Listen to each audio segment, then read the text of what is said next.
좀 전에 우리 전국 대학을 대표하는 우리 대표자분들이 오셨습니다. 총 29번이 찾아왔고요. 또 여기 계신 분들이 저와 같이 기자회견을 했습니다. 나머지 분들은 저기 1층에 있고요. 저는 오늘 이분들하고 이렇게 처음 상견례를 했습니다. 대학생들 이분들이 자발적으로 이렇게 시국선언을 하게 되고 탄핵 반대 또 자유민주주의 법치 수호를 위해서 이렇게 나섰다. 그래서 제가 오늘 이런 자리를 만들었습니다. 혹시 질문 같은 거 있으세요? 오늘 윤석열 대통령이 최후 변론이어서 의원님께서는 탄핵 심판과 어떻게 나와야 되는지. 저는 오늘 최후 변론 11차 변론 기일입니다. 저는 이 탄핵 소추가 뭐 인용이냐 기각이냐 이게 아니라 각하되어야 한다라고 보고 있습니다. 왜 각하되어야 되느냐? 여러 가지 위법적인 절차가 헌재 주변으로 또 탄핵 소추안의 내란죄 부분을 삭제한 것부터 자체가 기본적으로 위법의 위법을 계속 더해졌다. 그래서 각하가 마땅하다 이렇게 생각을 합니다. 아시다시피 첫째, 국회 탄핵 소추안 12월 14일 국회에서 탄핵 소추안을 204명의 국회의원이 찬성으로 소추안을 통과시켰습니다. 그때 가장 중요한 부분이 내란죄 관련 부분입니다. 그런데 탄핵 소추안에서 국회 이 탄핵 소추단이 민당 주도죠. 민당 주도하는 그분들이 내란죄 부분을 삭제하겠다고 했습니다. 그러면 가장 중요한 사유가 없어진 겁니다. 그러면 헌재에서 당연히 그 탄핵 소추안에 대해서 국회로 보내든지 각하시켜야 됩니다. 그래서 국회에서 재의결 절차를 거쳐야 되는데 의결 절차가 없었다. 저는 그래서 현재 국회 탄핵 소추단을 한마디로 권한 없는 탄핵소송 대리인단이다. 그래서 민사소송법, 민법에 의해서 이분들은 대리권을 남용하고 있다.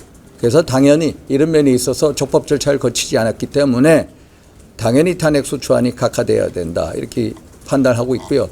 특히 헌법재판소 변론 과정에서 지난번 우리 허영 우리 경희대 명예교수님께서 지적하신 대로 10가지에 달하는 위법 사례가 있습니다. 그래서 심지어 헌법재판소가 앞으로 가루가 돼버릴 거다라는 경고까지 하셨는데 대표적으로 몇 가지 말씀드리면은 헌법재판소법 24조, 30조, 32조, 또 40조, 51조를 위배를 했거든요. 특히 헌법재판소 32조에 의하면은 재판 중이나 수사 중인 사안에 대해서 이 자료를 요구할 수 없다라고 되어 있습니다. 그런데 국회 탄핵 소추단이 자료 요구, 내란죄 관련 부분에 대해서 검찰이나 경찰 국수본에서 자료 요청을 했습니다. 그 자료 요청을 받아들였습니다. 이것은 헌법재판소법 32조 위반이다라는 말씀을 드리고요. 헌법재판소법 40조를 보면은 탄핵 심판을 할 때는 형사소송법의 규정을 준용하도록 되어 있습니다. 그러면은 변론 기일 지정을 할 때도 반드시 피고인이나 피의자의 변호인들하고 상의를 하게끔 되어 있습니다. 그런데 상의를 거친 절차는 딱 1, 2차 변론 기일밖에 없고 나머지는 헌재에서 일방적으로 기일 지정을 했고요. 이보다도 더 중차대한 헌법재판소법 40조 위반 사례는 우리가 2020년 형사소송법이 개정이 됐습니다.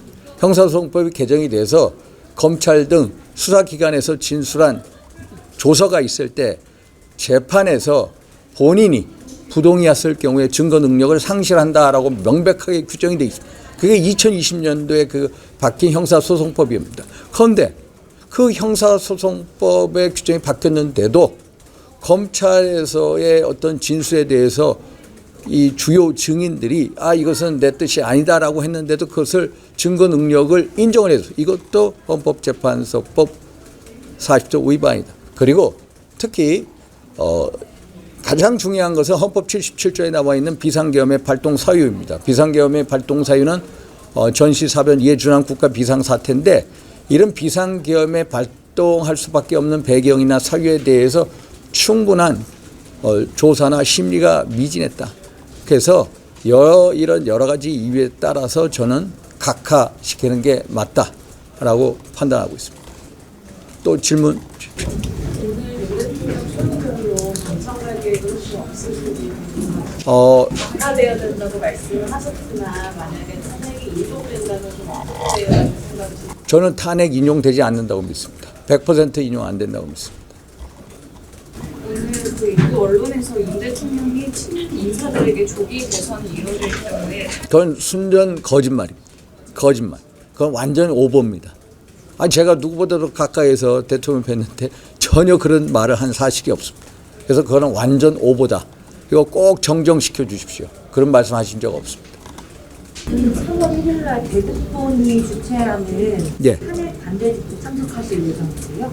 대국폰? 네, 대국본. 저는 그 3월 1일 날 집회 여러 군데 참여합니다.